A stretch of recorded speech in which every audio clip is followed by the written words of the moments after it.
Hello aspirants, welcome to static knowledge. और जैसा कि मैंने कहा था कि मैं पीआईक्यू की वीडियो आज शाम तक अपलोड कर दूंगा और उसी के बारे में हम डिस्कस करेंगे। देखिए, जब आप स्क्रीन इन हो जाते हैं तो स्क्रीन इन होने के जस्ट बाद 2 बजे के करीब रिजल्ट आ जाता है स्क्रीन इन का। जो बच्चे स्क्रीन आउट रहते हैं वो चले जाते हैं, जो स्क्रीन इन होते हैं वो सेम हॉल में बैठे रहते हैं, उनको ये फॉर्म फिल करना रहता है।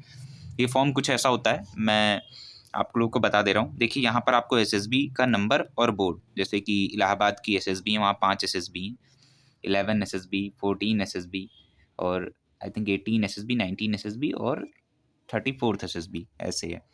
और 2021 आई थिंक भोपाल में ऐसी एसएसबी होती हैं, वो सब बताया जाता है। बैच नंबर भी आपको वहीं बताया जाता है। फिर चेस्ट नंबर, ये भी आपको वहाँ पे अलॉट रहता है। चेस्ट नंबर मैंने आपको बताया था, वो आपके बॉडी ऑर्गन की तरह रहता है बाहर निकलने पे।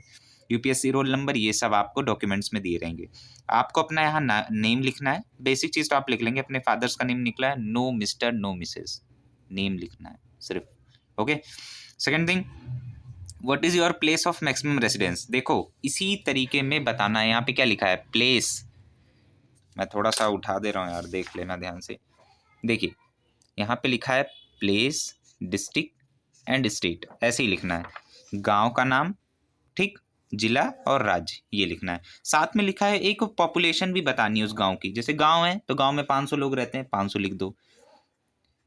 कोई कॉलोनी है, टाउन है, तो वहाँ पर उस हिसाब से लिख दो। सेम प्रेजेंट एड्रेस, इस समय कहाँ से आ रहे हो। जब आप फॉर्म फिल करोगे उसका, जब आप एसएसबी वो एनडीए का फॉर्म भरोगे या टीईएस का फॉर्म भरोगे, उस समय आपको पूछा जाता है कि आप कहाँ रह रहे हो, आपका परमानेंट एड्रेस क्या है। सारी चीज़ें सेम रहेंगी, बट फॉर्मेट यही होना चाहिए। यहाँ डिस्क्राइब मत करना कि ग्राम सभा, तहसील, थाना, कुछ नहीं डिस्क्राइब करना है। प्लेस, गाँव का नाम, district and state. Okay. Population आपके गाँव की, टाउन में रह रहे हैं, टाउन की पॉपुलेशन। ओके। आपके ज़िले में डिस्ट्रिक्ट हेडक्वार्टर है कि नहीं, ठीक, ये चीज़ आप गूगल से सर्च कर लेना, आपके डिस्ट्रिक्ट में है कि नहीं। मेरे डिस्ट्रिक्ट में तो नहीं है। Okay. Second thing, state and district, पहले स्टेट लिखना है यूपी और फिर ऐसे ही एंड बना देना है। यूपी लिख के ऐसे एंड बना देना है, जैसे इसमें शोन है। स्टेट की जगह यूपी, डिस्ट्रिक्ट की जगह अपने डिस्ट्रिक्ट का नाम। रिलीजन, रिलीजन ऐसे लिखना, जैसे मान लीजिए हिंदुज़म है, ठीक, हिंदू रिलीजन नहीं होता है, हिंदुइज्म रिलीजन होता है। इस्लाम रिलीजन नहीं होता, इस्लामिक होता है। वो सब आप सर्च कर लेना गूगल पे, ठीक। आपका रिलीजन को क्या कहते हैं धर्म में, ठीक, आपके मजहब को क्या कहते हैं, ठीक।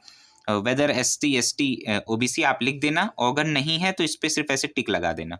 ओके। मदर टंग हिंदी जो भी है आपकी, वो आप लिख देना। डेट ऑफ बर्थ सिंगल, जो भी हैं आप सिंगल हैं तभी आ रहा है, पेयर कर पाएंगे तो सिंगल ही लिख दो यार, क्यों परेशान करना लड़कों को, ठीक। नेक्स्ट थिंग है, क्या आपके माता पिता जीवित हैं। आपको यहाँ टिक लगाना है, यस या नो, एक ही बार लगाना है, ये नहीं हाँ पे भी लगा दो, यस पे भी लगा दो। ओके। सेकंड थिंग, जो भी क्वेश्चन है आप उसका आंसर देना कि यदि जिसके भी माता पिता नहीं है तो क्या उम्र थी जब उनकी डेथ हुई। ओके। सेकंड थिंग, देखिए ये आपके CIQ 2 में था आई थिंक। देखिए, जहाँ पर आपके फादर की एजुकेशन, ऑक्यूपेशन और इनकम पूछी गई थी, साथ में मैंने कहा था कॉम्प्लीमेंट लिखने के लिए, कॉम्प्लीमेंट यहाँ नहीं लिखा जाता। सो यही इंटरव्यूइंग ऑफिसर लेके बैठा रहेगा आपके इंटरव्यू में, ठीक। सेम शीट उनके पास रहेगी, 2 शीटें रहती हैं। एक शीट, 2 शीट रहती है जिसमें से एक इंटरव्यूइंग ऑफिसर के पास रहती है। तो मैंने भी 2 प्रिंट आउट कराई, वैसे कोई ज़रूरत नहीं थी यार, आप सब समझ जाएंगे। ओके। फादर 10 तक पढ़े हैं तो यहाँ पर कुछ नहीं लिखना, सिर्फ रोमन में 10 लिख देना है। मदर 5th तक पढ़ी हैं, 5th लिख देना है, ठीक। एल्डर, एल्डर ब्रदर तो ब्रदर पे टिक कर देना।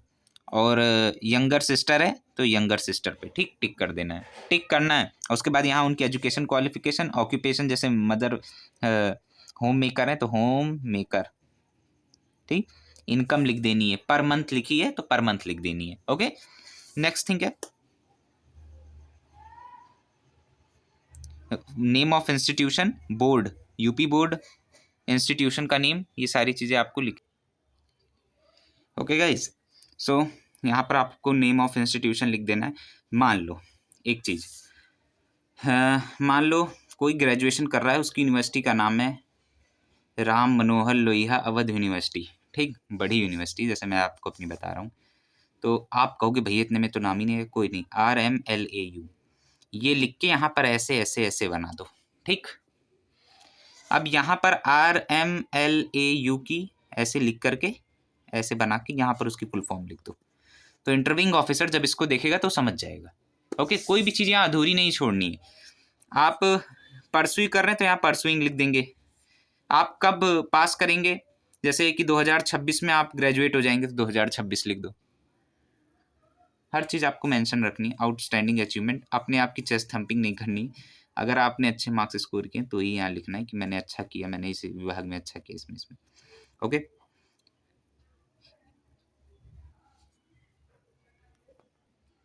ओके फ्रेंड्स, तो इतना चीज़ समझ में आ गई आपको। जो भी चीज़ आप बताना चाहते हैं इसके माध्यम से, वैसे इसमें ज़्यादा नहीं बताना है। मान लो कोई चीज़ आप हिडन चीज़ है जो आप बताना चाहते हैं कि सर मैं साथ में डिप्लोमा उपलोमा कर रहा हूँ, सो इसी के बीच में कहीं ऐसे ऐसे एक कोई साइन बना दो, यहाँ साइन कोई कर दो कि सर मैं यहाँ से डिप्लोमा भी कर रहा हूँ। ठीक, साइन के माध्यम से नीचे डिटेल्ड में बता देना। कोई भी चीज़ बाद में इंटरव्यूइंग ऑफिसर को बताओगे तो कहेगा why have you not mentioned in your PIQ form. तो जितना बोलना है सच बोलना है और उसको लिखना है। ये मत देखना कि जगह कम है, जगह में सिंबल बना बना के लिखना। ठीक, जगह कम है तो इसमें हम क्या करें भाई, जितना मिला है उतने में हमें लिखना है। ओके, फिर आपकी एज मंथ में ये सब तो आप कर लेंगे, हाइट वेट। ठीक, आपका ऑक्यूपेशन नहीं है तो ऐसे कर देना, NCC की है, अदरवाइज ऐसे ऐसे ऐसे ऐसे कर देना। गेम्स और स्पोर्ट्स जो आपने स्कूल में खेला है, पार्ट करने की अवधि, अवधि में आपको लिखना है क्लास, कि क्लास 8th से लेकर के 5th से लेकर के मैंने 8th तक पार्टिसिपेट किया। ओके, यहाँ पे 9th से लेकर के मैं 12th तक पार्टिसिपेट किया। इंडोर आउटडोर जो भी आप खेलें आपको लिख देना है। ओके, रिप्रेजेंटेड स्कूल, लोग स्कूल को ही रिप्रेजेंट करते हैं यार, स्कूल लिख देना। कॉलेज में क्यों, तो कॉलेज लिख देना। Okay, outstanding of gold medal certificate मिला है वो सब, उन सारे सर्टिफिकेट्स का फोटोकॉपी करके लेके जाना आप, वो इसके साथ स्टेपल होगा, इंटरव्यूइंग ऑफिसर के पास जाएगा वो। ओके, हॉबीज एंड इंटरेस्ट, जैसे मैंने आपको बताई थी मेरी पेन स्केचिंग है एंड कॉमा लगा के रीडिंग हिंदी पोएट्रीज। ठीक, मैंने ये लिख दिया। अब मैं स्लैश लगाऊंगा इंटरेस्ट के लिए, मेरा इंटरेस्ट है साइकिलिंग में। ओके, मेरा ये कंप्लीट हो गया। एक्टिविटीज़, यहाँ पर आपको को करिकुलर एक्टिविटीज़ लिखनी है। साइंस एग्जीबिशन, क्राफ्ट, कोई मॉडल बनाया, कोई आर्ट कॉम्पिटिशन, सारे इसमें रहेंगे। हाँ, इसी में रहेंगे कॉम्पिटिशन, इसमें रहेंगे, इसमें सिर्फ गेम रहेगा, सॉरी। कॉम्पिटिशन वगैरह, आर्ट कॉम्पिटिशन, ग्रीटिंग कार्ड जो भी है, 3-4 अच्छे से बनाने। ऐसे लिखना कि डिसेंडिंग में हो, 6, 8, 9, 12 ऐसा ऊपर नीचे मत करना ज़्यादा। ठीक, और लिखना सब जगह कम पड़े तो स्टार मार मार के लिखना। ठीक, ओके।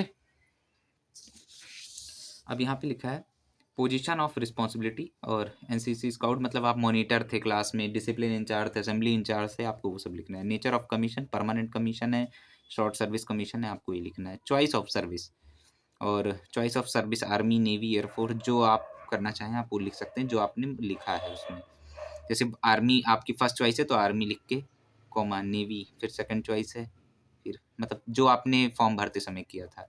और जिसने फॉर्म में नहीं भरा, जैसे TES है, नेवी टेक है, तो उसमें सिर्फ आर्मी और नेवी भरना। ओके, नंबर ऑफ चांसेस, जितने आपने चांसेस दिए, मान लो 3 SSBs दी हैं, उन सब की एंट्री टाइप TES थी, नेवी टेक थी, NDA एंट्री थी, और SSB, और जगह कहाँ थी। तो ये सारी चीज़ तो रिपीटर्स के लिए है। समझ रहे हैं आप? आपको इसमें सारी चीज़ें बतानी है, कोई भी चीज़ हाइड नहीं करनी है, यही मेरा कहने का मतलब था। ओके, और जो लिखना है वो घर से पहले इसकी फ़ोटोकॉपी ऑनलाइन अवेलेबल है, ये शीट आप निकाल के इसको फिल कर लेना अच्छे से। और जब वहाँ आप जाएँगे तो इसको अपनी फ़ाइल में लगाए रहना, वहाँ बस फटाक से उतारना और तुरंत लिख देना, क्योंकि वहाँ गलती बहुत होती है यार बच्चों से, नर्वसनेस की वजह से। सो आई होप आप इस वीडियो के माध्यम से इसे अंडरस्टैंड कर सकते हैं। एक एजुकेशनल थिंग आपको मुझे बतानी थी, मैंने बता दी। अगर आपको ये चीज़ हेल्पफुल लगी देन लाइक एंड सब्सक्राइब।